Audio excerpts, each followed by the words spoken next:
সকাল সকাল বনগাঁ নিউ মার্কেটে চলে আসলো কিন্তু আমার সেই সুন্দরবনের স্পেশাল। দেখো আজকে হচ্ছে রবিবারের সকাল, দারুণ দারুণ কাঁকড়া চলে এসছে।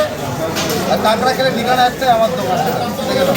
বালায়ন পিস নাকি? কাঁকড়ার সাইজ দেখি মাথা নষ্ট হয়ে যাবে, মাথা নষ্ট করা সাইজ। ঢালো ঢালো ঢালো, মাথা নষ্ট পুরো একেবারে। দেখো অরিজিনাল সুন্দরবন লাগছে, দেখো। হ্যাঁ হ্যাঁ, সব মেয়ে কাঁকড়া, সব মেয়ে কাঁকড়া, ছেলে মেয়ে মিক্স। দেখো কাঁকড়াগুলো তো সাইজটা একটু দেখে নাও, সব অরিজিনাল সুন্দরবন হবে, কোনো ডুপ্লিকেট নেই। বাজারে অনেক কাঁকড়া আছে, এসব চাষের মাল, গুজরাটের মাল, এইসব অরিজিনাল সুন্দরবন। দেখো কাঁকড়া খেলে কিন্তু আসতে হবে আমার আরে কাকা, এ তো সুন্দরবনে বাঘ মনে হচ্ছে তো। সুন্দরবনের বাঘ, এ বাঘ। কাঁকড়া কোথায়? এ তো বাঘ, সুন্দরবনে বাঘ।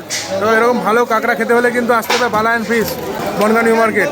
কাঁকড়া ছোট দেখো, এই দেখেন 4 কিলো চলে যাচ্ছে, অর্ডার থাকে আমার সব। মানে আসার আগে অর্ডার হয়ে যায় নাকি? দেখো দেখো, এত ডিমান্ড দেখো কাঁকড়ার। আর দাদা ভালো কাঁকড়া দেয় বলে কি তার আগে কিন্তু অর্ডার চলে যায়। চলে যায় 4 কিলো দিয়ে দিচ্ছে। 4 কিলো, দেখো 4 কিলো কিন্তু ওয়েট হবে, 4 কিলো ওয়েট হবে কাঁকড়া।